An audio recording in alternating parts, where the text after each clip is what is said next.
You think you know what prison looks like. Bars, guards, cafeterias, maybe a yard where inmates lift weights and play cards. That's what movies taught you. But there is one place in America, one building, where none of that exists. No yard, no cafeteria, no human contact, no sound, no hope of ever leaving.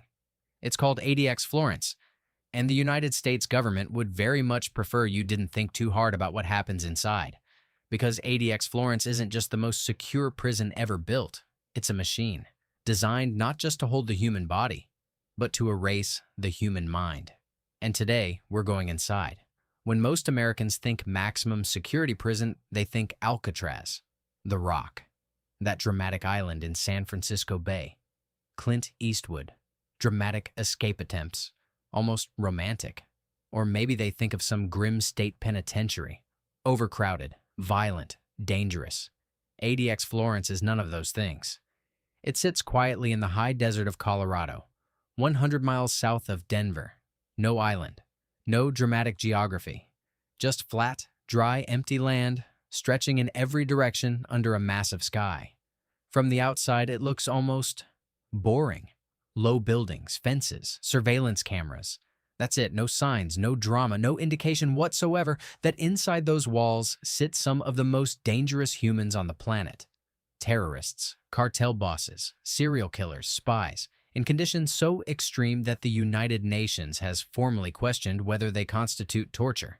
The United Nations, called an American prison, potentially torturous, and most Americans have never even heard of it. So what is actually happening inside that building in the Colorado desert?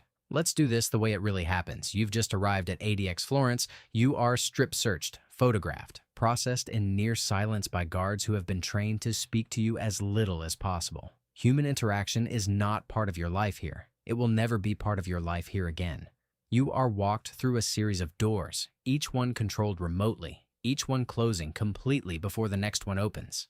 There is no moment where more than one door is unlocked at the same time. The building itself is structured like a series of airlocks, each zone completely sealed from the next. And then you reach your cell. 7 feet wide, 12 feet long, poured concrete, a concrete bed with a thin mattress, a concrete desk, a concrete stool, all built directly into the wall, unmovable, unchangeable. A toilet and sink combined into one stainless steel unit, positioned so that a camera can monitor you using it. A shower in the cell, because you will not be walking to a shower block. You will not be walking anywhere communally, ever.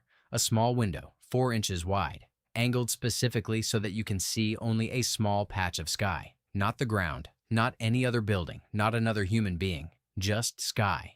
And you will spend 23 hours of every single day in this room, alone. No exceptions, no special occasions, no holidays, just the cell, the silence, and the slow passage of time.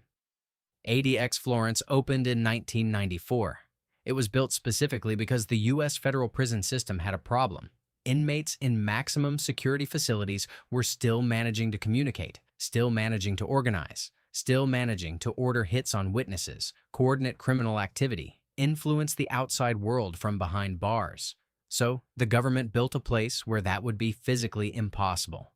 Every single design decision at ADX serves one purpose: total sensory and social control. The doors are controlled remotely. Guards rarely need to enter a cell directly. Food is delivered through a slot. Medical care happens through the slot. Legal documents come through the slot. The exercise, that 1 hour per day, happens in a small individual concrete room called the dog run, slightly larger than the cell, open to the sky through a heavy steel grate above. No other inmates, no guards present, just you, concrete walls, and a rectangle of sky. Some inmates call it the best part of their day. Some inmates stop going. The communication systems are equally extreme. Phone calls, strictly limited, are monitored in real time. Letters are read. Visits happen through thick glass with no physical contact and are so rare they almost don't exist. And sound?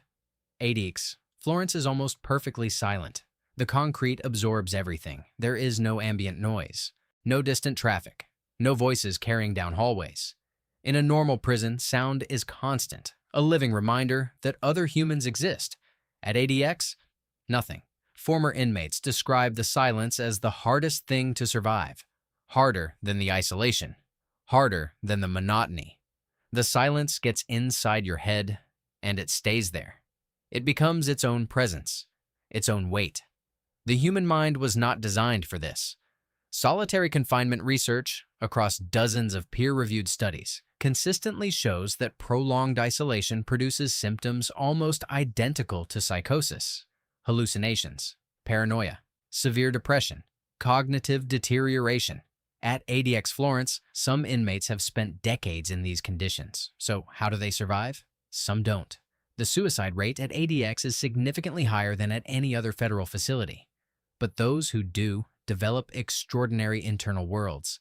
Ted Kaczynski, the Unabomber, spent his years at ADX writing obsessively, thousands of pages of manifesto, correspondence, philosophical argument. His mind became his only territory, and he mapped it endlessly. Other inmates create rigid mental routines, waking at exactly the same time, performing the same physical exercises in the same order, eating in the same sequence. Structure becomes survival. Predictability becomes sanity. Some inmates teach themselves languages from books, learn mathematics, write novels that will never be published. One former inmate described it this way: you either build a world inside your head, or you lose your head entirely. The architecture took everything physical away, so they built something the architecture couldn't touch. In 2006, a group of current and former ADX inmates filed a lawsuit against the federal government. Their claims were extraordinary, and not just about the conditions, but about what those conditions were doing to them neurologically. The lawsuit cited Internal Bureau of Prisons documents suggesting that officials were aware that prolonged solitary confinement produced permanent psychological damage, and continued the practice anyway. A federal judge allowed the case to proceed. The government settled, quietly, with a non-disclosure agreement. We don't know what was in those documents. We don't know exactly what the government knew or when they knew it. What we do know is this: the UN Special Rapporteur on Torture has stated clearly that solitary confinement exceeding 15 days constitutes cruel, inhuman, or degrading treatment under international law. The average stay at ADX Florence, over a decade. Some inmates have been there since it opened in 1994. 30 years, in a 7-12-foot concrete room. Is that justice? Is that punishment? Or is it something else? Something we don't have a clean word for? Those questions don't have easy answers, and the building doesn't offer any. ADX Florence currently holds around 300 inmates, 300 people, in 300 concrete boxes, in total silence, in the Colorado desert, right now, tonight. As you watch this video from your couch, you can pause this, make a snack, call a friend, walk outside. They cannot. They will not. Ever again. Whether that's justice or something darker, I'll leave that for you to decide. But now you know what's really inside that quiet building in the desert that your government rarely talks about. If this changed how you see the world, subscribe right now. We go this deep every single week. Comment below. What's the most disturbing detail from this video? The silence? The concrete cell? The government settlement nobody talks about? The next video is already waiting, and trust me, you need to see it. See you there.